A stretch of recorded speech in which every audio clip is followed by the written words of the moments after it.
Bien, una vez más nos encontramos ya reunidos para poder aprender un poco más sobre el libro de Éxodo.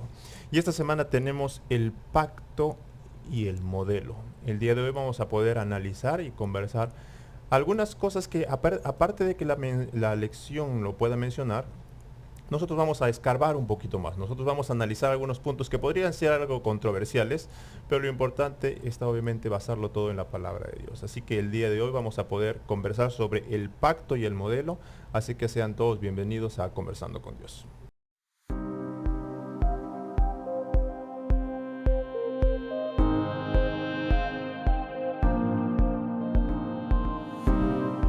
Y Moisés vino y contó al pueblo todas las palabras de Jehová, y todas las leyes, y todo el pueblo respondió a una voz, y dijo, haremos todas las palabras que Jehová ha dicho. Bien, entonces continuamos con el estudio del libro de Éxodo, que Rafael nos ha traído grandes enseñanzas. Hemos visto lecciones anteriores y hemos hablado de la ley de Dios. Hemos hablado de los 10 mandamientos, hemos hablado también de las otras leyes, que fue lo que se pudo conversar la semana pasada, las otras leyes que estaban más en relación entre el prójimo, ¿correcto? He hablado un poco sobre la esclavitud, he hablado un poco sobre la venganza y también tocado otros temas más, pero el día de hoy vamos a poder conversar sobre el pacto y el modelo. Y voy a leer lo que dice Éxodo 24:3, que es el versículo para memorizar. Dice, y Moisés vino y contó al pueblo todas las palabras del Señor y todas las leyes. Y el pueblo respondió a una voz, haremos todo lo que el Señor ha dicho.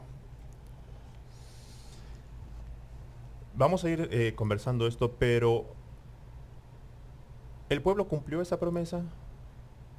Precisamente haremos todo lo que el Señor ha dicho. Y en realidad no es el único texto donde ellos prometen eso. Varias veces se repite a lo largo Por lo menos 3 veces dice. Exacto. Dice que haremos, ¿no? Y yo creo que es algo... Yo creo que el pueblo nunca cumplió esa promesa. Ujú. Porque si tú te vas a los Salmos, si tú te vas a Ezequiel, te menciona que el pueblo siempre estaba rebelde. Inclusive hay un versículo que habla de una rebeldía perpetua. Ujú. O sea, el pueblo siempre estaba. Y entonces vemos que haremos. Ese famoso hacer, es algo que tenemos en la genética nosotros. Haremos, yo hago. ¿Te acuerdas cuando a Jesús se le arriman los fariseos y le preguntan a él, ¿qué obras nosotros necesitamos hacer? Ujú. ¿Cuáles son las obras de Dios para que nosotros las hagamos? Y Jesús la única obra que le dijo, la obra que ustedes tienen que hacer es creer. Ujú. Esa es la obra de ustedes, ese es su trabajo, eso es lo que ustedes pueden hacer creer. Y eso es lo que a nosotros se nos hace difícil aprender. El pueblo estaba ahí y Ok. dijo, haremos. Claro, y nos enfocamos tantas veces en lo que debemos hacer, ¿verdad? Viene el joven rico, el que conocemos como un joven rico, y le dice, Señor, ¿qué más puedo hacer? ¿Qué necesito para hacer eso? ¿Qué me falta? Y Dios le menciona los 10 mandamientos y después se le cambia un poco la perspectiva. Pero ya que estamos mencionando sobre precisamente lo que hay que hacer, la lección de esta semana también nos menciona sobre cierta ceremonia que ocurre cuando está precisamente el libro y la sangre en Éxodo 24 del 1 al 8. Ujú. Dice, estoy leyendo el versículo 5, y envió jóvenes de los hijos de Israel, los cuales ofrecieron holocaustos y becerros como sacrificio de paz a Jehová. Y dice, y Moisés tomó la mitad de la sangre y la puso en tazones y le esparció la otra mitad de la sangre sobre el altar. Y tomó el libro del pacto y leyó a oídos del pueblo, el cual dijo, haremos todas las cosas que Jehová ha dicho y obedeceremos. Mi pregunta es esto, ¿qué tan importante es esta parte ceremonial? Y no es la única, porque tenemos en el libro de Éxodo hay muchos puntos donde se habla sobre la fiesta, el tipo de ceremonia que había, la fiesta de los tabernáculos y otras fiestas que se guardaban y tenía ciertas normas. ¿Qué tan importante es entender esa norma, obedecer esa norma frente a cuál es el balance, porque si lo llevamos a este tiempo, podría yo llegar al punto de los fariseos que ellos ponían normas, ya tenían ciertas normas y ellos tenían normas adicionales y se enfocaban tanto en el hacer que olvidaban todo lo demás. Entonces, ¿qué pasa ahora yo como hijo de Dios si me enfoco? Bueno, ¿sabes qué? Que el programa que hay tiene que ser así, que tienes que seguir estas normas, normas de vestimenta, normas de actuar, normas de aquí, normas de acá, normas de acá. ¿Qué tan importantes son las normas dentro del servicio a Dios? Yo creo que las normas son importantes, pero el problema está cuando hacemos de ellas lo más importante. Ujú. Las normas son importantes, pero no son lo más importante. La otra vez estaba conversando con una hermana y ella me contaba de que venía entrando un jovencito, hijo de una hermana, Ujú. un joven que no es de la iglesia, un joven que está visitándonos por primera vez, hijo de una hermana, y este joven traía un rosario colgado. Ujú. Para los que son católicos, pues ellos saben lo que es un rosario, los que no, es como un cordoncito con una cruz que termina acá. Ujú. Ella le dijo, si no te quitas eso, no entras acá. Ujú. ¿Cuál era el objetivo de ella? Yo pienso que ella dice, acá no entran personas que son idólatras, Ujú. porque andan en eso. Ujú. El joven no entró, yo me imagino que no volvió por eso. Pero ¿qué es lo que nosotros tratamos de hacer a veces, muchas veces? Tratamos de defender una norma, pero hacemos más daño. Ujú. Porque lo más importante no son las normas, lo más importante, digamos, son las personas en sí. Es como cuando nosotros se nos olvida a veces cuando un niño anda corriendo dentro del templo. Un niño anda corriendo dentro del templo, entonces al niño corremos y tratamos de aquietarlo y a veces podemos hasta lastimarlo porque queremos que él esté sentadito. ¿Para qué? Porque aquí hay que tener normas. Ujú. Si en ese momento nos preguntáramos si el niño no es importante para Dios o sí, porque es un niño, no es un adulto que tiene sus Ujú. sentidos ya más desarrollados para saber qué es reverencia y qué no es un niño, Ujú. 2, 3 años. Entonces queremos que esa norma se cumpla a todo dar, no Ujú. importa si lastimo a alguien o no. Entonces tenemos que ver que las normas son importantes, pero cuando esas normas ya las vemos como lo más importante que las personas, ya entramos en un problema. Aquí nosotros vemos a personas que están haciendo un pacto, nos vemos que están haciendo un pacto y entonces hay sangre, y se derrama sangre, y se pone en el altar y también se salpica, digamos, sobre el pueblo, digamos. Ujú. Está haciendo Dios una ceremonia donde a ellos le está diciendo que ellos van a ser su pueblo para Él y Él va a ser su Dios para ellos, pero es algo que tiene un profundo significado. Yo los liberé a ustedes, yo los quiero hacer Correcto. míos, voy más allá de una simple ceremonia. Correcto, y el punto está precisamente eso, como acabas de mencionar. A veces, dentro de la iglesia, ya estamos hablando de personas que asisten a una iglesia, a veces tendemos a enfocar y darle tanta santidad al proceso Ujú. y le quitamos, cuando dice, vamos a decir, le quitamos el centro de atención a Dios. Como tú dices, ¿sabes qué? Tienes que estar vestido de cierta forma, tienes que caminar de cierta forma, no puedes usar cierto tipo de vestimenta, no puedes usar esto, no puedes usar aquello, no puedes subir al púlpito si estás así. Y le empezamos, creo, a dar tanta importancia a lo que hacemos otra vez más.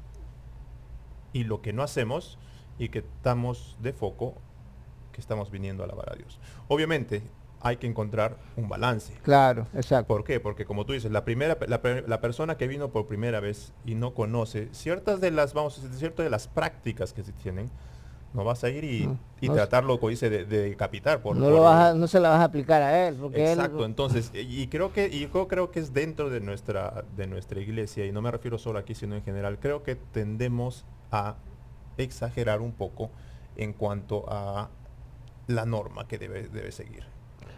La norma que se debe respetar. Pero bueno, eso es uno de los puntos, porque hay otros puntos que me gustaría ahora poder me gustaría añadir un poquito a eso. Aquí Ujú. tenemos que es un Dios que se está comprometiendo con un pueblo y un Ujú. pueblo que Dios lo está invitando a comprometerse con él. O sea, si tú ves todos los días que enfatiza la lección de esta semana, está hablando de relaciones. Ujú.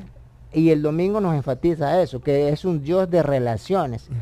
Y a veces eso me choca a mí y me duele, porque a veces yo en este asunto peco o he pecado, ¿no? ¿En Ujú. qué sentido? En que a veces como vengo y me agarro la tarde por el programa, voy corriendo Ujú.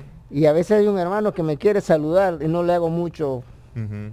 no le doy mucha atención, porque para mí el programa es más importante que el hermano. Ujú.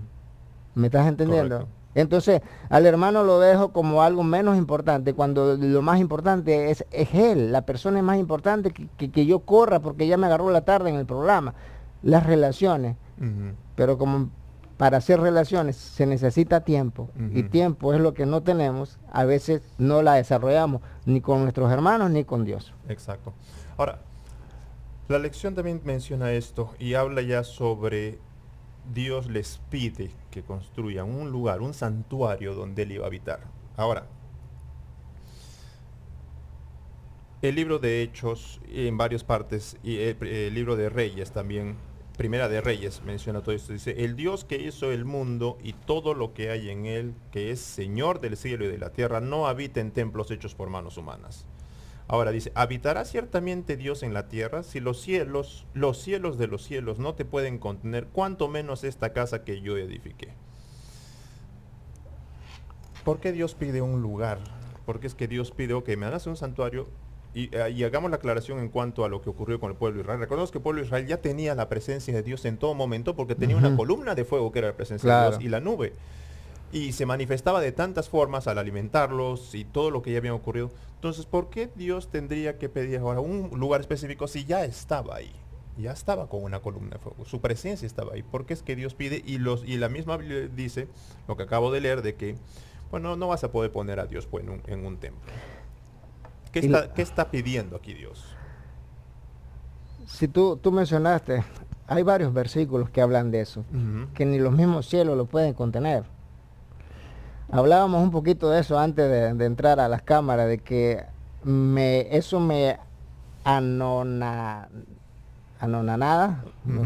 no sé Te si será ese, sorprende, ajá. me saca del lugar, ¿no? ¿Cómo es posible que él, lo más grande que hay en el universo, baje tanto, tanto, tanto, tanto, tanto, para poderse asociar con la criatura? Que si nosotros nos vemos somos como una partícula de polvo en el universo, Ujú. pero él baja, baja, baja, baja, y los teólogos a eso pues le llaman la inmanencia, ¿no?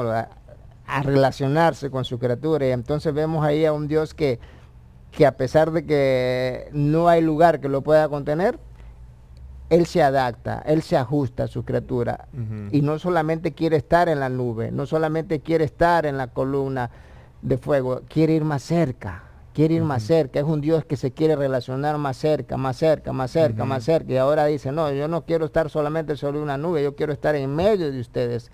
Y si nosotros vemos más adelante, pues el santuario va a estar en medio de Exacto. todo.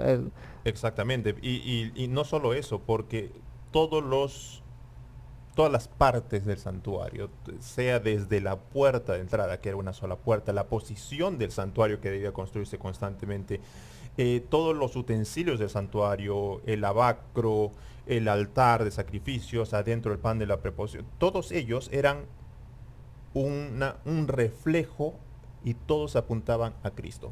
Amén. Entonces tenía un propósito específico en ese lugar. Y como tú dices, Dios quiere estar en medio de nosotros y quiere habitar en medio de nosotros. Y precisamente el verbo se hizo carne, que dice, y habitó entre nosotros. Entonces vemos la preocupación de Dios por venir, por buscar al hombre, por estar en medio de nosotros. Y como dijiste, relaciones. O sea, Dios quiere mantener una relación con nosotros. Me gusta porque Dios, cuando nos creó, cuando crió a Adán y Eva, se relacionaba con ellos, Ujú. estaban ahí, ¿no?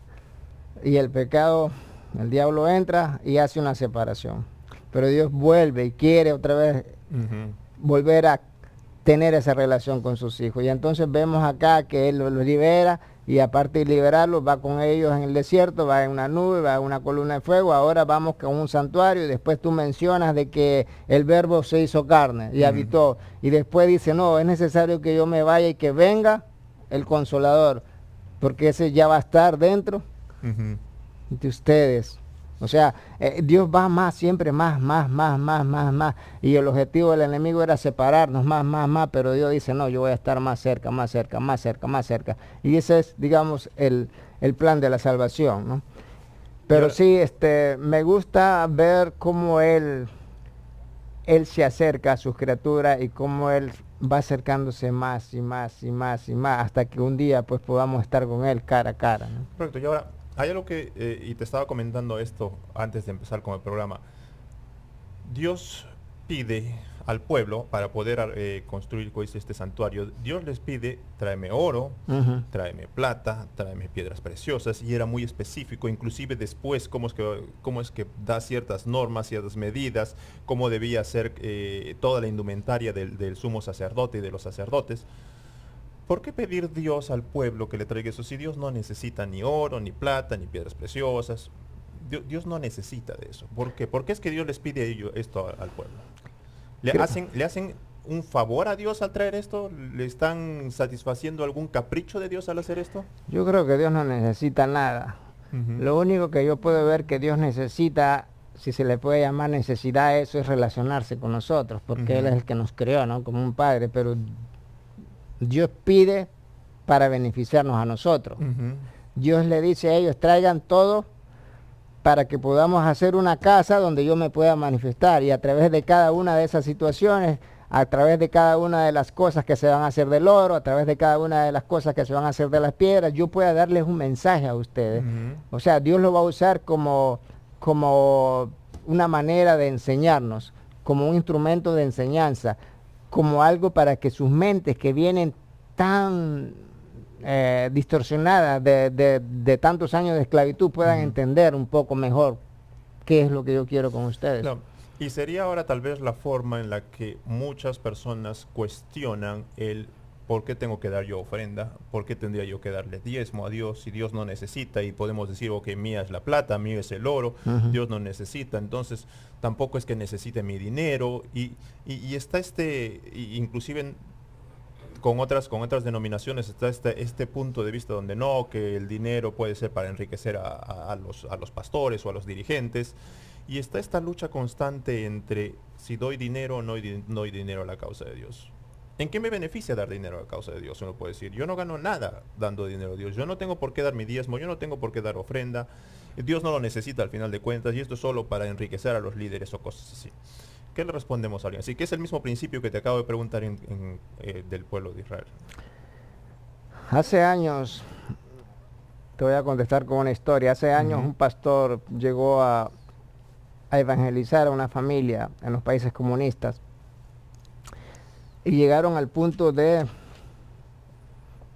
que es cierto, le decía ella al pastor, que nosotros necesitamos enviar a nuestro hijo a las escuelas de ustedes, a las Ujú. escuelas cristianas. Sí, le decía él, es necesario. Entonces él fue de paso a paso, paso a paso, paso a paso. Y Dios no solo le gustaría que sus hijos fueran a nuestra escuela, le decía Ujú. él, sino que también le gustaría que ustedes pudieran regresar los diezmos y las ofrendas a él. Y no solamente le gustaría que regresaran las ofrendas le regresaran el diezmo y dieran las ofrendas, sino que también dieran su corazón, le decía él. Ujú. O sea, dar algo a Dios, cuando Dios nos pide algo es porque quiere algo más que eso. Ujú. Dios nos, Dios no me está pidiendo mi dinero porque Él lo necesita. Dios me está pidiendo mi dinero para poderme ayudar a mí a desprenderme de mí mismo. Ujú. Porque es ahí donde está el mayor problema del ser humano. El mayor problema del ser humano es el egoísmo. Y cuando tú eres egoísta, no va a haber espacio para Dios en tu corazón. No va a haber espacio para el amor que Él quiere poner en ti, Ujú. de Él. Y sin ese amor tú no eres feliz. Sin ese amor no vas a saber relacionarte con los demás, ni con tus hijos, ni con tu familia, ni con nadie. Entonces vas a vivir una persona triste. Pero Dios quiere irnos y usa métodos, usa diferentes maneras didácticas para poder enseñarnos algo más profundo. No necesito tu dinero, pero tú me necesitas a mí dentro Ujú. de tu corazón. Aquí volvemos a lo del joven rico, Ujú. que yo he hecho todo eso, yo he cumplido todo, pero una cosa te falta. Y ese es el problema del ser humano. Cuando nosotros no nos entregamos a Él y nos desprendemos de eso que tenemos adentro, no vamos a ser felices. Correcto, y ahí está el punto, me parece que podemos tratar de enfocar. Lo que Dios está pidiendo, la ofrenda, y tenemos otros textos que dice Dios mismo, estoy cansado de sus ofrendas, de sus Ujú. sacrificios, de sus fiestas solemnes, de guardar sus días de reposo. Lo que yo quiero es tu corazón. Exacto. Y como consecuencia viene, entonces, si yo estoy cuestionando a Dios y le estoy diciendo que yo no tengo por qué devolverte nada, no tengo por qué darte nada, y si vamos un poco a lo que hemos estudiado en el Éxodo, él pedía ofrendas voluntarias, no obligó al pueblo a traerlo. Ujú. Si yo lo siento una obligación, quiere decir que mi corazón no está donde debe estar. Claro. Entonces mi corazón está en el dinero, mi corazón está en mi tiempo, y recordamos que no es solo dinero. Muchas veces pensamos, no es dinero. Sí, pero nosotros podemos servir a Dios por medio también del tiempo. Y decimos, no, porque es mi tiempo. ¿Sabes qué? Que vas a ser un líder, nos gustaría que nos apoyes en esta cosa o aquí, en esta No actividad. tengo tiempo. No, porque no puedo, no tengo tiempo. Y al final, y ponemos a veces tantas excusas para simplemente decir, no puedo o no quiero hacerlo. Entonces, cuando cuestionamos y empezamos nosotros a justificar el hecho de que Dios no necesita mi dinero, Dios no necesita mi tiempo, Dios no necesita esto, yo creo que estamos dándonos cuenta de en qué lugar está nuestro corazón. Exacto. Ujú, Hay una experiencia que nos toca en estos capítulos que estudiamos, la experiencia de todos esos que tuvieron la experiencia de ver a Dios ahí. ujú, Y la lección lo menciona y me gusta porque realmente Nadab y Abiú estuvieron ahí, pero se perdieron, exacto. murieron sin salvación. Y lo comentábamos fuera de cámara que no basta una experiencia espiritual. La experiencia que hoy tenga con mi Dios no me va a satisfacer mañana. Necesito una cada día, una entrega, una entrega, una entrega, una entrega, una entrega. Todos los días, como decía el apóstol Pablo, yo cada día muero Ujú, para que yo pueda, digamos, llegar al objetivo de Dios que es que me salve. exacto. Entonces, yo creo que necesitamos cada día entregarnos a Dios y todo esto va a ir surgiendo, el relacionarnos con los demás, el poder obedecer, porque el pueblo decía haremos, haremos, haremos, pero el poder de obedecer viene de Él, no de nosotros. Y que Dios nos ayude a nosotros como un pueblo que está viviendo ya en este 2025, donde la situación se complica, donde todo es más apremiante y más estresante. Dios quiere poner en nosotros el querer como el hacer. Bien, entonces, es lo que hemos aprendido el día de hoy. Hemos podido profundizar en el estudio del libro de Éxodo. Los esperamos la siguiente semana para poder seguir estudiando este maravilloso libro que tiene muchas más enseñanzas que a veces podemos ir conversando, ir entendiendo según nosotros dediquemos tiempo al estudio. Los esperamos entonces la próxima semana para seguir conversando con Dios.